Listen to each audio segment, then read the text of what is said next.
I recognize the Honourable Leader of the Official Opposition. Thank you, Madam Speaker. Madam Speaker, as promised, the March 4th tariff deadline is here, and the tariffs have been imposed. Workers, manufacturers, fishers, growers, small business owners, everyone is watching and waiting to see how they will be impacted. My question for the Premier is, when will Nova Scotians impacted today know what supports will be available through this difficult time? I recognize the Honourable Minister of Finance and Treasury.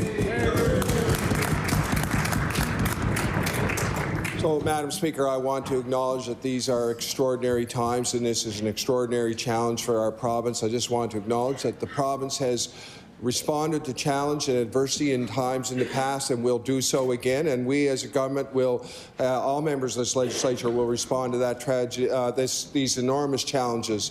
I want to point out that it was the first inkling that these tariffs would come was in December. This has impacted our thinking ever since and is reflected in our budget, which is a budget to stimulate the economy of Nova Scotia through tax cuts, through an extraordinary investment in infrastructure, and as well, Madam Speaker, other impacts.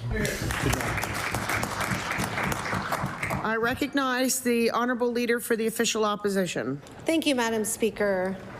And yet we've spent the past few weeks in this House debating the rules of debate, changes to government accountability, when what we need is a plan for the Nova Scotians affected. Nova Scotians from every corner of this province are worried about what this will mean for their paycheck, for their expenses, for their family's budget, for their livelihood. Madam Speaker, my question is, when will this government start working on the issues that Nova Scotians actually elected them to tackle? I recognize the Honourable Minister of Finance and Treasury Board. So, Madam Speaker, I want to say that as a government, we've been responding to the tariff issue ever since we've become aware of it. I want to acknowledge the hard work the Premier has done. He's seen as a leader in Canada on the response. Clearly, one of the outstanding things needs to be done is to change the way we do business with each other. The interprovincial trade barriers are something that have to change. We're seen as a leader in that effort.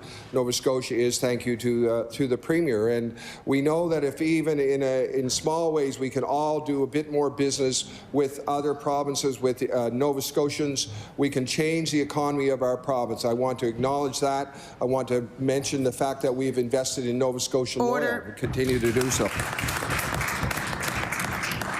I recognize the Honourable Leader for the Official Opposition. Thank you, Madam Speaker. The government estimates that last year Nova Scotia's top exports were tires at $1.5 billion, fish and seafood at $1.2, forest products at $430 million, agriculture and agri-food products at just under $300 million.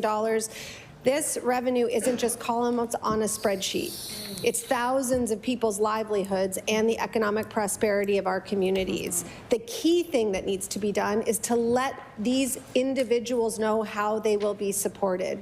So I'll ask again, can the Premier stand up in this House and tell people what is being done to protect our local jobs, businesses, and communities? I recognize the Honourable Minister of Finance and Treasury. Madam Speaker, I can say that since December, our government has met with hundreds of business groups, individual businesses, chambers of commerce. We are listening. We've set up a tariff hotline for individual companies to call in. We are looking for the feedback from that. We realize these are extraordinary times.